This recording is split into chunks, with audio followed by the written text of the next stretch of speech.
imbalance between the two kidneys. And this is what really fires or heats us up. So it's really important for, of course, staying warm, but mostly for the reproductive system, right? Our libido, if we have a good libido, that means we have good fire, good passion, right? So it's heated. If someone has no libido, they have no Mingmen fire. The Mingmen fire is very depleted. There's no fire, right? So the Mingmen fire is definitely in charge of the reproductive system, the libido, the sexual drive, but also to be able to assist the spleen in cooking and digesting food for us to be able to process it. So it's really important to be warm enough and not be cold or not have lost the fire of the gate of vitality, right? Being vital. You can be an older person, but look vital, look alive. That's what you have when you have a great gate of vitality, a great Mingmen fire. You look vital, you look healthy. It doesn't matter what age you are. All right, so those are the function of reviewing for kidney in Chinese medicine. Let's look at, when I look at the kidneys, what I want to do or look at is, of course, the aging system, right? So like we said earlier, if I see someone that has gray hair, I want to ask them, when did you start turning gray? Was it at 24 years old or was it at 60? That's a big difference, right? If someone is balding, specifically a man, very young, very early. Hearing loss, again, related to kidney. Tinnitus, so ear ringing, specifically constant with a low pitch. Because if it's high pitch, come and goes, that's more of a liver issue and gallbladder issue. But if it's constant and low pitch, like a lot of people get, very difficult to treat, right? Because it's a kidney issue. When it's a kidney issue, it's always hard to treat because the kidneys are the root and the DNA is not able to, we can't change our DNA. We can manage it, preserve it, and try to really secure it the best we can, right, with our lifestyle. Decreased vision, same thing. That's an aging problem for a lot of people, specifically if people can't read. Weak bones, so having tendency to have osteoporosis or bones that are frail or frailing or breaking easily. And of course, I like to ask people if they have beautiful teeth, looking perfectly perfect. I always ask, did you have braces? Because if someone has a brace as a child, that means that they did not grow with straight teeth. That means that their kidney is not as strong as someone that had straight teeth to start with. Makes sense? Also, memory loss, of course. If short-term is different. Short-term memory, if you forget where you put your keys 10 minutes ago, that's because probably the person is stressed or some liver chi stagnation. There is too much stress and the person has too many things in their head or in their brain to pay attention. But memory loss long-term, so mostly long-term, you don't remember things that happened that people tell you 10 years ago, remember we did this, this, this, and you don't remember, that's a problem, okay? That's an aging system. I remember the day my mom in her late 80s asked me a question that just floored me. She said, obviously I had you and your brothers, and so I had you with someone, but who is that? She couldn't remember my dad at all. And I tried to give her clues of who he was and, all how they met, everything, nothing.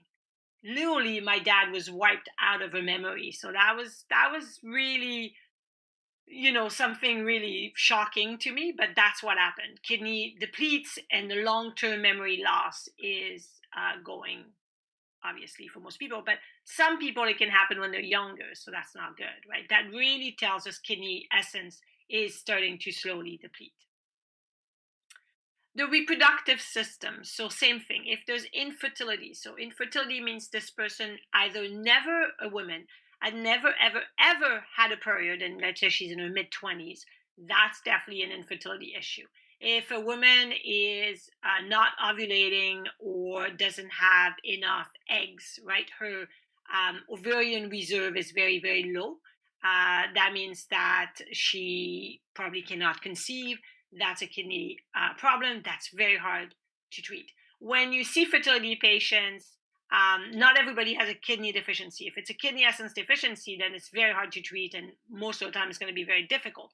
But if someone is just blood deficient and their period is irregular, or they have PCOS or other issues, it doesn't mean they're infertile, okay? So I want to make sure you understand that. I have a whole course on fertility issues to really look at it in depth with treatment and everything on my website if you want more. So let's not confuse the fertility problem. But if it is someone that can't ovulate, then yes.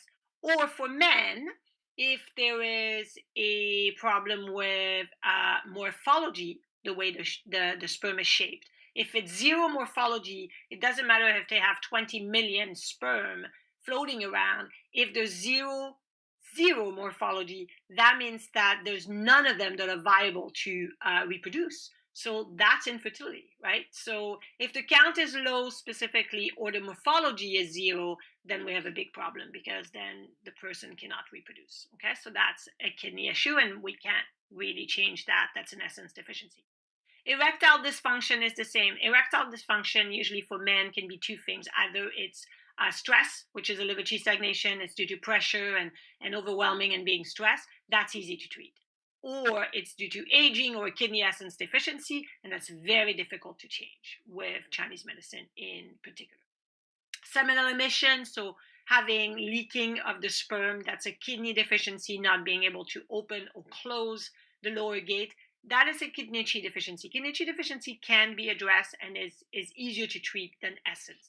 Like I said, low sperm count, low morphology, obviously, that's more of an essence deficiency. No ovulation, anovulation, or low ovarian reserve, definitely kidney essence deficiency. Very difficult to treat. So kidney essence deficiency, like I said, is something like premature hair loss, premature gray hair, bone loss when specifically people are younger, but of course as older, our essence depletes. Memory loss, specifically long term. For children, slow growth, slow development, that's an essence deficiency. So that's always very, very hard to treat and very difficult. And no libido or fertility issues is a deficiency of essence. And deficiency of essence is very difficult to treat compared to kidney Qi deficiency, which would be much more easy to treat. So I don't like to see patients with an essence deficiency, because that the outcome is not favorable to be positive, right? So that kind of sucks. On the other hand, with kidney Qi deficiency, we can absolutely do a lot with Chinese medicine, acupuncture, herbs, diet, etc., etc. So, what do I want to ask people to see if they have kidney Qi deficiency? Do you have chronic knee pain, chronic low back pain or low back aching, or having low back aches during the menstruation or prior to menstruation, mostly during menstruation or after menstruation or during ovulation? That is definitely a kidney Qi deficiency, and that can definitely be addressed. A girl that's had her menarche or her first period after 15 years old, that's a kidney Qi deficiency. Or someone that has first degree amenorrhea, meaning that they've never had a period ever yet. That is a bit tricky, and that could be a kidney essence deficiency as well. So sometimes it's kidney Qi, sometimes it's essence. If it's essence, we can't do much about it. More kidney Qi deficiency, talking about the control of urine, because of course the kidney and the bladder are very much connected, right? So enuresis, which means getting up at night to pee. I had a patient actually this week who told me that she has to get up at night to pee about 5 to 6 times, and she's only in her 30s. That's a kidney Qi deficiency, right? She's not old. She shouldn't have to get up that much to go to the bathroom. So that's an issue also post children for women. When they had children, that can also happen a lot more, because there's a weakness of the bladder that is affected, or for some women, kidney Qi deficiency. So bedwetting for kids, that also is a kidney Qi deficiency. Think of bedwetting as often the cause is fear. So fear related to kidney, right? So fear depletes the kidney. Phobias deplete the kidney, right? So irrational or rational fears deplete the kidney, which means fear ages us faster, which sucks. So for children, if there's bedwetting, we should look at, are they fearful of something or someone? Are they being bullied in school? Are they irrationally scared of something, right? We need to talk to them and try to figure it out, because that's often the case. Incontinence, same idea. So if there's incontinence, it could be due to bladder prolapse. And if there's a bladder prolapse, that's more of a spleen Qi sinking. But if it's an issue with like more the gate not being able to close or open from kidney chi and not being able to do its job, then when we cough, then we have incontinence. When we sneeze, we have incontinence. That's usually more of a kidney chi deficiency, and that can be addressed for sure. So a recap of all the kidney chi deficiency symptoms: incontinence, bedwetting, night enuresis, so getting up at night to pee a lot of time, low backache, amenorrheas. Premature ejaculation is also a kidney chi deficiency, and frequent urination, right? Like we can't hold it, we have to go all the time. So let's look at just looking at kidney yang deficiency, which is quite common specifically with women. Kidney yang deficiency, usually your gate of vitality, your Mingmen fire is not there. So the person feels cold all the time. They love warm. They love warm drink, warm food. They're just cold all the time. They want to put a scarf around their neck and a big coat and a hat. Even when they're inside, they want to be bundled up. Kidney yang deficiency patients will have weak knees, weak lower back, specifically on cold days or when it's cold. So they need warmth on their back and knees all the time. So they need to stay warm, and on their feet as well. They should not walk on a cold floor. They usually have no libido, no sexual drive. Women have tendency to have clear, profuse, abundant vaginal discharge. It's like water coming out of the vagina. It's clear water. So it's very watery, which a lot of women think, oh my God, did I pee in my pants? But that's not what it is. That's literally vaginal discharge that's coming out. Infertility, so definitely having issue with fertility and reproductive system. Edema of the lower leg, so that's the water metabolism function of kidney. And when there's no fire, it cannot metabolize the water, so it pools at the leg or the ankle or feet. Asthma, if there's issue with lung and kidney yang, that could be showing in asthma. It's not always there, of course. No willpower, a pale tongue and swollen, because again, there is no fire. So the tongue is pale and it's swollen because the water is not metabolized. The pulse is going to be very deep because again, there's no fire, no strength to the pulse. So it's weak and it's slow. Okay. So as you can see, points to do, we could do 4, ran 4, spleen 6, kidney 3, kidney 6, stomach 36, do 20 to lift the energy. Mock size, super important for yang deficiency people, specifically kidney yang deficiency. And great food is we need to avoid raw food, cold food. We need to avoid too much salt, like specifically, table salt. But add up warm food. So walnuts, almonds, cinnamon, cloves, any really warm food like onion and garlic. Quinoa is really good for that. Lamb, if you eat meat, is the hottest meat out there. So it's very warming. Salmon, anything that's fatty is warming. So trout is fatty fish as well. Black peppercorn, anything that has really warmth into it is really important. So spices are very good for those people, right? Specifically cinnamon for women, I would say. So let's look at differentiating the kidney pattern. We just talked about kidney yang deficiency. Let's talk about kidney chi deficiency. So kidney chi deficiency is also going to have tendency to have sore low back or sore knees easily, but not cold, right? They won't be cold. But kidney chi deficiency can lead or become kidney yang deficiency. So we want to prevent that, right? That's the idea. Clear, frequent urination. We talked about this a lot during this whole video. Dribbling urination also, like where you feel like you need to pee a lot, but you just pee a little bit, and then 10 minutes later you need to pee a lot, and you just pee nothing. Like it's just not a lot. And there's no infection or anything. Incontinence, peeing at night, of course, getting up at night to pee enuresis.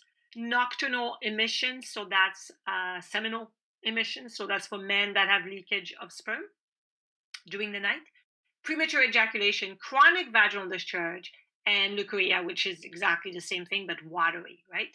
So the pulse is deep, it's weak, specifically at the kidney position, and the tongue is pale. So you can see this can come worse and worse and become kidney yang deficiency with more issue, right? So the idea is to stop it before it gets worse.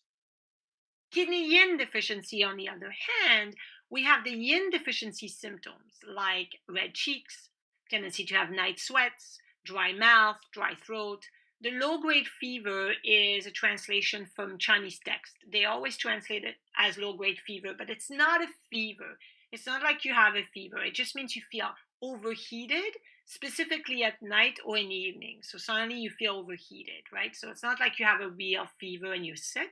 It just means you feel overheated. So that's very common with women in menopause, for example. They feel really hotter at night. They have night sweats, right? But some people have that and they're not in menopause, right? Tinnitus is more of a kidney deficiency, so that's a constant low pitch tinnitus. The bones are going to feel achy. Like I feel like my bones are achy. Definitely sore back or achy back often. Tendency to have vertigo easily or dizziness easily, specifically when they're tired, at the end of the day or when they're tired. Poor memory, again, that's a long-term poor memory. Nocturnal emission. So again, that could be a kidney Qi deficiency and or a kidney yin deficiency for men. Dark, scanty urine. So like the urine is obviously there's heat, right? So we need to drink a lot more water, but those people are usually very dehydrated and dry mouth. There's a thin, rapid pulse. That's a typical kidney yin deficiency symptoms. And then the tongue is red with crack in the center and a dry coat, no coat, right? So again, that's a yin deficiency tongue. The kidney essence deficiency, we looked at it, so it's pretty simple as well. It's poor bone development in children, maybe not growth, late fontanelle closure in babies, mental dullness of the mind, the brain is not developing, so that's a kidney essence deficiency in children. In adult, softening of the bones or getting osteoporosis, weak knees, like having knee problem early in life, poor memory again, even worse than prior patterns, and like it could be also.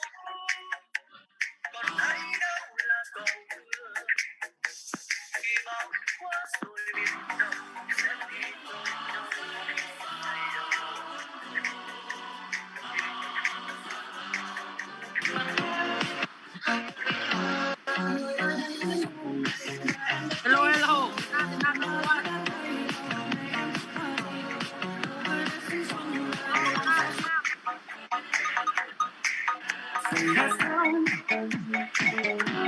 And the land is dark.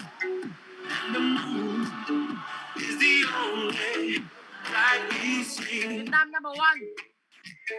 No, I won't be afraid. Hindi ba to ma-mute ng host? Good evening pala sa lahat. From Vietnam, from Vietnam. Vietnam number one. Clip chửi nhưng mà hôm nay mình bức xúc quá. From Vietnam.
continue natin yung mga kakaibang shapes that are associated with yin deficiency. Ay, dalawa na naman nakapasok. Ano ba yan? Paano kaya to?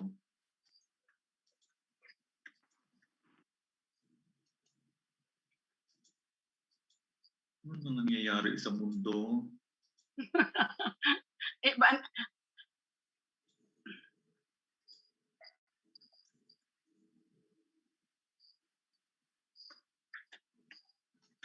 Ito ba, oh? Siguro pa.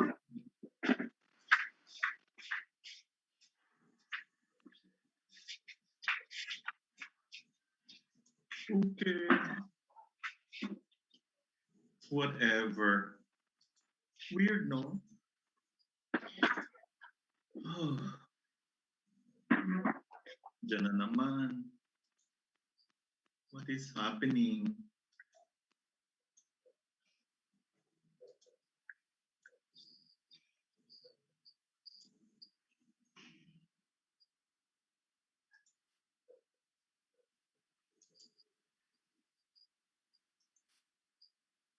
Siguro i-adjust natin. Okay, let's wait for more pangits.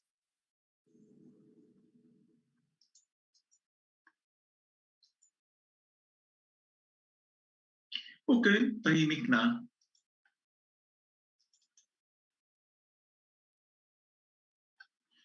Okay, let's talk about the different shapes, tongue shapes na ina-associate with kidney yin deficiency. First, we have the hammer-shaped tongue. So, pag yung tongue mo courting martilyo, you have to specify ano ba yung tongue. Is it pale or is it red?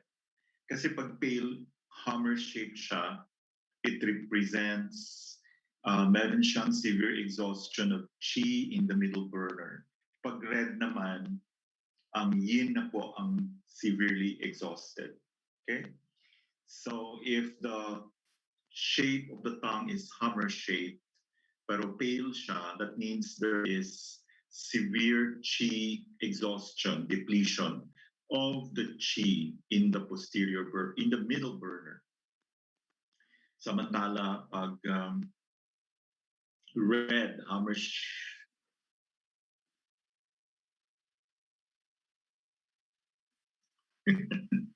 akala ko maninipa na naman ako.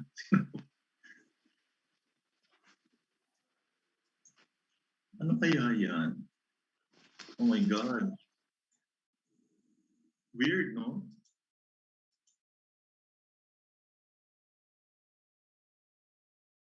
Itong isa. Parang mga sabog. Oo nga eh. Paano kaya to? Ano ko kaya ang... Wait lang ha. I am from China. Oh my God. I love China.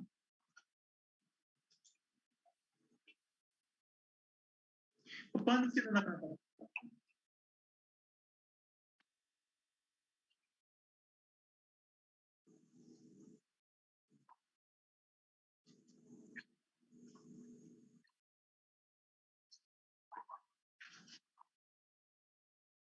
Okay. Sige. Sige, tuloy na natin. Basta itsurang martilyo yung mga dila. Pag pale siya, ibig sabihin may severe exhaustion ng qi sa middle burner. Samantala, pag red siya, then hammer-shaped tongue, severe exhaustion of yin. And ano po yung cause nito? Pag mayroon tayong emotional problems na ang tindi-tindi matagal na, irregular eating habits, or excessive sexual activity, this can lead to exhaustion of qi and yin. So alam naman natin, pag may deficiency ng yin and essence, may depression po sa root of the tongue. Okay, so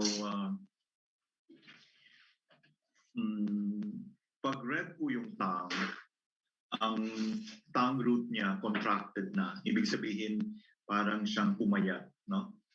And this is a sign that the strength of the yin is diminishing. Okay, so we should always remember that the root of the tongue represents strength and vitality of kidney energy. Okay, let's go to examples bago tayo pasukan ng mga bat. Okay. Katatakot niya. Akala ko ang dami na nating attendees, 15, 19. Okay, this is a very classic example of a hammer-shaped tongue. Who can talk about it? So nakikita ninyo, pale po yung tongue, hammer-shaped. So definitely, ano pa po ang depleted chi, no? Sa middle burner. At saka red po yung anterior third, saka may mga red points. Alam naman natin na merong fire yan, no? Okay. So the symptoms, restless fetus, slight uterine bleeding at the 8th week of pregnancy. So maybe this is a warning sign na medyo stressful po yung delivery, yung pregnancy. Low-grade fever, insomnia, nervousness, inner restlessness, panic attacks, pain around the kidneys, and lack of appetite. So Western diagnosis niya, habitual miscarriage, acute threatened miscarriage, and underweight. So background sa disease. So let's go to the diagnosis first. Okay, so bakit spleen chi deficiency? Kasi po, ito yung middle burner niya. Kung nakita nyo, pumayat po siya, no? So kaya naging korteng martilyo siya. So pumayat siya pero maputla. Naging hammer-shaped ito. So spleen chi deficiency yan, no? Or exhaustion of chi in the middle burner. And then meron din tayong kidney yin and essence deficiency. Although hindi natin nakikita masyado yung kidney, but it is understood na based on the background, can you see this? Nagkaroon siya ng insufficient intake of food and drink, DNC twice, okay? Kasi nagkaroon nga ng habit ng miscarriage, no? Okay, so essence deficiency because of, ano ba iba niya ano dito? Yeah, so meron po siyang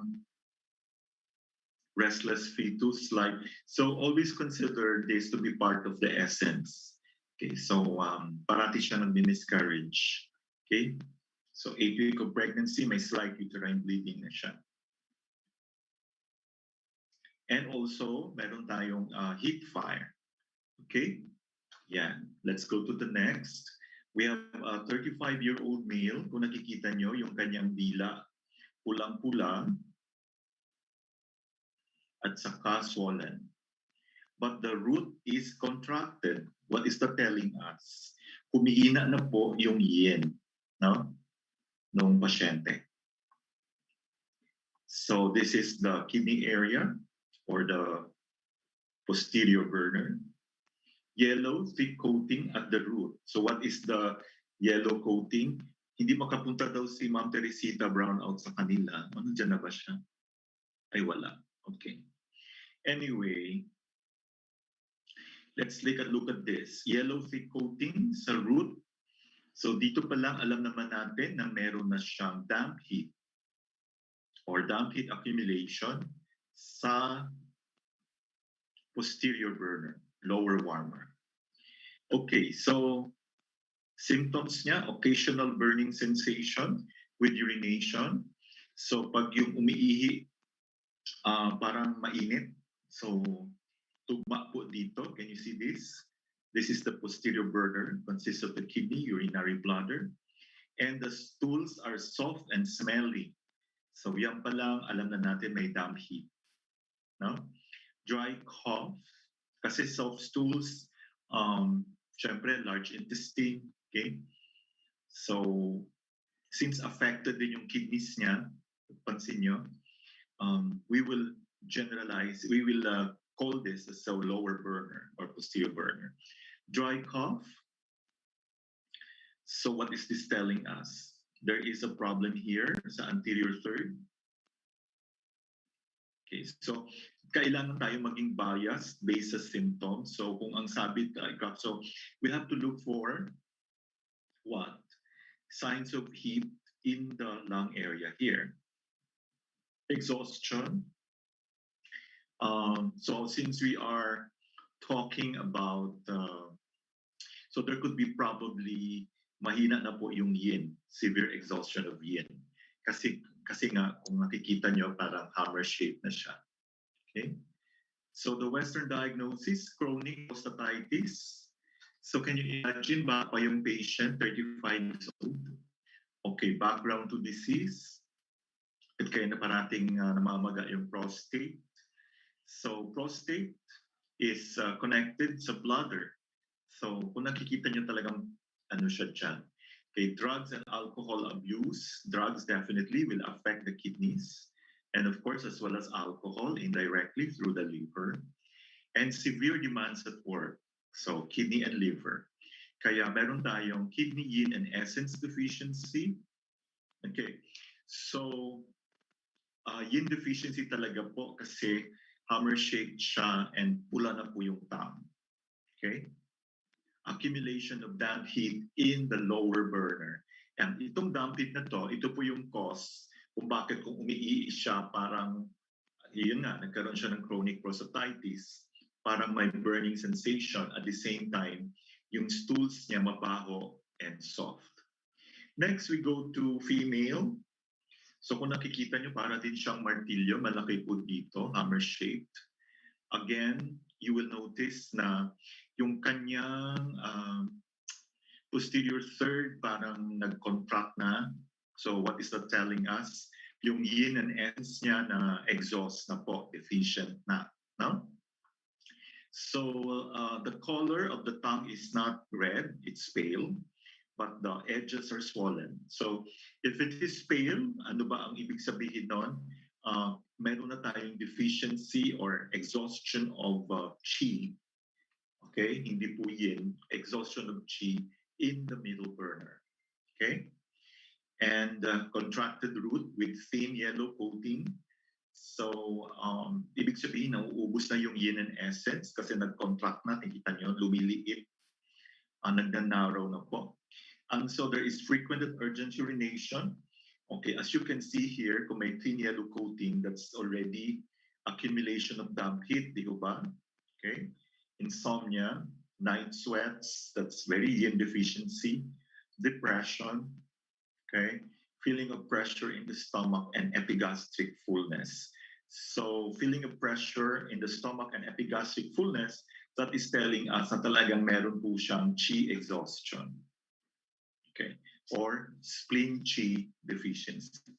Okay, so meron din siyang kidney yin deficiency with accumulation of damp heat in the blood. Okay, chronic cystitis, ito sabihin parati siya may infection sa kanyang bladder, parati siya nagka-UTI. Okay, so ito po yun, kaya meron siyang damp heat. Okay, so damp heat in the bladder. Okay, bakit sinabi nating damp heat lang sa bladder? Kasi wala naman po siyang symptoms na yung pagdumi niya mabaho or mabaho and smelly, mabaho and soft. Okay, so that's here. Irregular eating habits definitely will give you deficiency, lack of sleep. Okay, lack of sleep will definitely affect the what? The kidneys, no? Yeah, overwork, unresolved emotional problems, the liver. Okay. Okay. So, nangyari dito, although wala, I think dahil po sa kulang ng tulog, overwork siya, na-affectohan ng liver, so tumaas yung yang ng liver. Pero ang nakikita natin dito, ito po ng vertebrate. So, ang skin ang affected. Okay? So, yung mga kulang sa tulog, irregular eating habits, overwork, unresolved emotional problems. Okay, these can affect the, yeah, okay? Then we have a 63-year-old, another very weird-looking tongue. So, kung napapansin nyo, paliit siya, no? Parang pumapayat po siya doon sa may root. Okay. So, reddish. Pag reddish ang tongue, pagkatapos hammer shape, nakikita nyo, payat na po siya pagdating doon sa may likuran. There is already yin exhaustion. Okay? Red edges. So pag may yin exhaustion, pula-pula na taga, marami na pong cracks. Okay? Saka red na ang edges. So think of what? Liver fire, ascending liver young. Okay. Yellow grease coating, the anterior actually not anterior sa pati yung middle, the whole coating, the whole tongue. Okay, so yellow grease coating. So what is this telling us? The lungs probably are affected. Okay. So smelly soft stools with pus and blood, smelly soft stools, ano po yun? Diba may heat sa posterior or burn, urgency in defecation, sabihin na hindi na siya pwedeng pigilan pag dumumi. So this is a sign of mahinang-mahina po yung spleen. Borborygmus, may mga sound effects. So this is a sign na mahina small intestine. As you can see here, abdominal pain, severe loss of weight, poor memory. So definitely kidney. Okay. So the diagnosis niya is ulcerative colitis. Okay. This is more common sa mga may Jewish ancestry. Hindi masyado ito yata common sa Pinas, no? And ang background to disease niya, alcohol abuse and excessive consumption of fatty, greasy food. Okay. So intense heat, injure the fluids. Okay. So pulang-pula na, pula na yung harapan, pati sides, at saka may heat due to liver qi constraint and damp heat in the intestines. So hindi po sinasabi dito yung pag-ihi niya. Kaya yung ating diagnosis, pattern identification, also be in sync with the symptoms. Okay? Ito, hindi naman binanggit yung ihi niya. So you will mention anything about the mother. So yun, di ba? So, always correlate the symptoms with, always correlate what you see on the tongue with the symptoms of the patient. So let's talk a little bit about kidney deficiency. Okay. So ito po yung mga symptoms. Let's just concentrate on the key symptoms. Dry mouth at night. Kaya parati sila umiinom ng tubig sa gabi. Night sweating and red peel tongue. Ito pa lang halatang-halata, of course, considering the age. Okay? So we add the synesthetic tools, and sweating, all these things. Okay? So floating empty rapid, these are the points. Okay, so review, these are the tongue shapes that, okay, so kung nakita niyo dito, pag maraming cracks po, great patient, severe fluid deficiency, and healthy tongue. So pag may crack, lalo na pag na yung tongue, yin deficiency. Maraming strawberry prickles, that's toxic heat. Deviated ang tongue, internal wind. So enlarged veins, blood basis. Actually, talaga ito sa yung deficiency or accumulation of darkness kung may coating na yellow, greasy coating. Teeth marks, lymph deficiency, pag manipis ang dila or payat ang dila, it could be blood deficiency or yin deficiency. Take a look at this slide.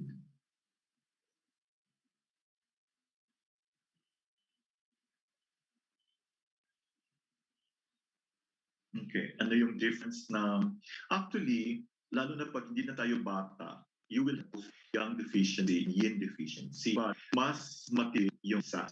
So, para siyang talagang mas lala. Ibig sabihin, young deficiency ka, posibleng may deficiency ka to a lesser degree. Okay? So, if the lymph cold, may chills ang pasyente, parating nalamigan, parating in-off yung aircon, fatigue, tapos may gray pallor, mukhang mukhang very sige, puffiness, no? Mamamanas. Incontinence of the hindi mo gilan yung ang kailangan na mag-diaper. And disease, no? So, yun. That's young deficiency. Pag yin deficiency naman, parang may hot flush, red face, ulcerations, in-palms and soles, sweating, dizziness, ear ringing, lumbar soreness, menstrual irregular, and irritability. And the yang, okay, they balance the yin and yang of the body. So we will always expect na mayroong ibang organs na affected. So for example, pag yang deficiency, it will always follow na may konting problema sa spleen, okay? So yon. Usually, pag may problema sa spleen, may problema rin yung kidney. Okay, yin naman, pwede may lung dysfunction between the heart and kidney. That's yin, yang. Okay, hyperactive liver, yang, kidney yin deficiency, acid depletion, virtual heart, and cessation of or yang. Okay, so any questions? Mabuti tumahimik na tayo. Okay, any developments, Ma'am Sapabol?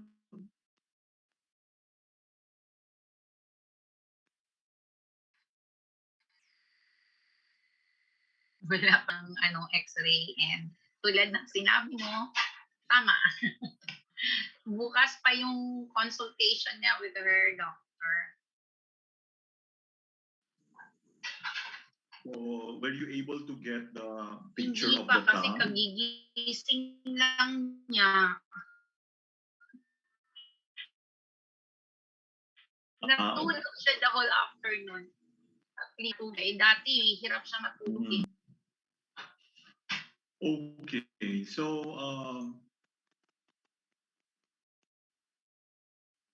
siguro kahit paano may natutunan tayo, no? And lahat naman tayo tumatanda. And like what happened to your mom, let's take a look at her here. Tomorrow, kukunan ko. Okay, so we still have a few minutes left. Let's take a look at mga dila.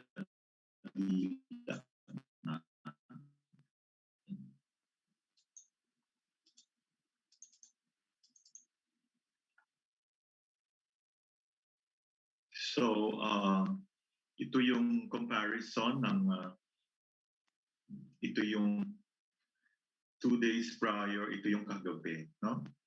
Malaki talaga yung change. Oo. At saka, parang ewan ko lang kung yung lighting, no? But I don't think so. I think makapal talaga yung coating Oo, dito. sobrang kapal, Dok. Tapos may yellow pa nga yan eh. Okay, I did not want to really make you feel worried. Ang gusto ko lang kasi is medyo alert ka kasi yung mga ganito kasing tongue, lalo na pag masyado siyang glassy, parang siya, parang ano ba tayo? Shiny siya, no? At saka ang kapal ng coating. Oo. Hindi maganda yun. Ibig sabihin mukhang bibigay. No? So, actually, sabi nga niya that night, ano na yan eh. Eto, nung gumising siya nung morning, sabi niya, eto yung pera, andito yung mga ganyan.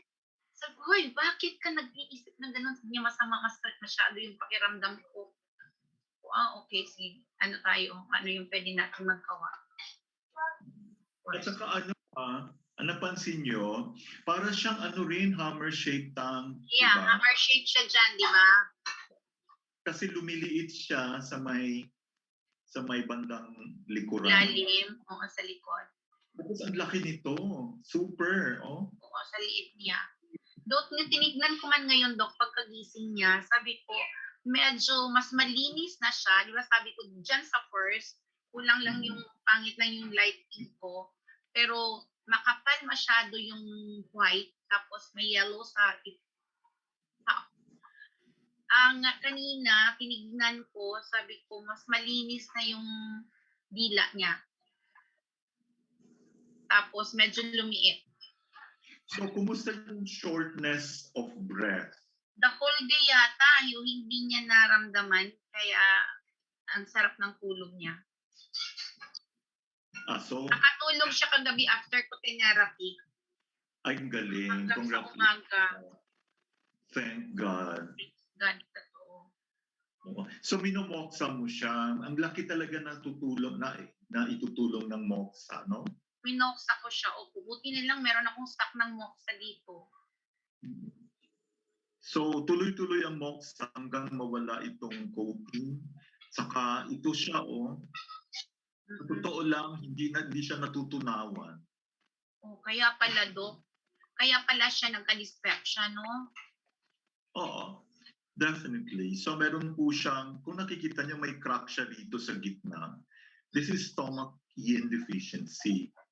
And yung likod niya, talagang na-exhaust na yung yin. So pag na-exhaust yung yin, talagang maapektuhan talaga yung heart. So definitely meron na siyang disconnect between the heart and the kidneys. And yung ECG niya, talagang may heart problem siya, di ba? So talagang may bara somewhere. So syempre pag affected yan. Lumabas na ngayon yung x-ray, Doc, cardio, megaly? Ano yun? Cardiomegaly, oo. Yeah. So cardiomegaly means enlarge po yung heart niya. Mm-hmm. So baka pwede mo siyang kunan ng picture yung x-ray para maging x-ray, marunong na yung magbasa ng x-ray ang mga people. Sige, try ko tomorrow. Yeah, di ba? Para kahit paano may exposure man lang. Oo, kasi ganito yan no? Let's say, kasi pwede, hindi ko naman sinasabi man yan. Pero, just in case, minsan kasi pag minsan hintayin pa yung doctor or yung radiologist na magbasa ng x-ray. At least alam mo na ano ang reason bakit kumukuha ng x-ray. So, minsan hintayin pa, wala pang impression. So, at least kita, bigyan naman kayo ng kopya automatically. So, may idea na tayo. Para kailan natin masasabi na may cardiomegaly? Ano pang nakalagay? What about yung mga ground glass sa mga lungs? Sandali ito. Tingnan ko. Pinasa man sa akin dito. So, for the benefit of... so, I think tamang-tama yung lecture natin. Pag meron na po tayo, ito po talaga classic sign po ito ng mahina talaga yung ano niya, yung kanyang yung yang ng middle burner, yung chi ng middle burner. Exhausted. Exhausted na talaga. Exhausted na yung chi. Ibig sabihin hindi na ito makalata or hindi na siya pwedeng gumalaw na hindi napapagod. Oo, sabi ko nga sa kanya, Doc, this time kasi mama, very caring ba na to the point na sabi ko, this time you think of yourself. Hayaan mo yung problema ng pamangkin mo, apo mo, anak mo. Sabi ko, mapapagod ka dyan. Oo nga, kaya maganda itong ginagawa natin. Like, we started with your mom. Of course, ayaw mo magkaroon ng sakit ng ulo. Nakaka-stress kaya yan, di ba? Oo. So, every day na kukunan ng picture. So, hopefully, meron tayong picture ng tanya bukas. Ano po yung nakalagay ng picture? Sandali. Kunin ko yung, kung makita dito, nito yung result. Okay. So pag meron po tayong talagang nag-exhaust na po talaga as in, no? definitely it's a kidney chi, yung essence parang nag-aano na po. No? Kung nakikita nyo, matambok na talaga yung middle warmer niya. Oh. This is very alarming, ha? This is not a very good sign. Parang oversized po, Dok, no? Oo. At saka ang pangit eh. Parang numipis dito sa may bandang likod.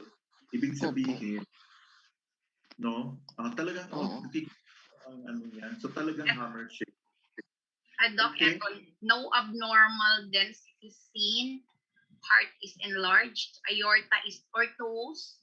Diaphragm and sulci are intact. Bony thorax is unremarkable. Ang impression, cardiomegaly and atheromatous aorta. Yun lang. Okay, atheromatous aorta, kasi hindi na masyadong bata. Lahat tayo may ano na yan. So yung worry lang tayong cardiomegaly. So alam naman natin pag mahina ang heart, nag-aano tayo ng fluids, no? Nagkakaroon na talaga ng problem sa kidneys. So, continue treating your mom and thank you very much. Thank you so much, Doc, for teaching us, guiding us. Miss or Mr. Oppo, F7, Sister Jess, okay, Ma'am Betty, na hindi talaga napapagod sa ka-attend, no? So super galing na. So bukas attend ko kayo ng ating ulit. Tingnan natin yung Dela. Parting words, Ma'am Unstoppable. Thank you so much. Unang-una kay Doc Heck for always be with us. Always with us. Nagtuturo, nag-guide. Kahit minsan, di ba, tulad kanina, nakakairita na yung sitwasyon and yet he's still there. Tuloy. Tuloy. And no matter what. Sir Jess, thank you for joining always. Si Ma'am RD Noini. Thank you, Ma'am. Ma'am Roxanne. Sino pang nandito? Si Ma'am Betty. Thank you Ano din si Ma'am po. Teresita? Brown out daw. Okay. Brown out. Kanina pa, kaya nawala siya kaagad. Okay. Tsaka si Doc Bads wala, no? Sige. Hopefully, tomorrow nandito na naman ulit sila. Pati si Nicole. Dila ng mother mo, ha? Yes, tomorrow po. Thank you po. Thank you. Thank you po. Ingat po Good tayo night. lahat. Good night. Opo. Salamat.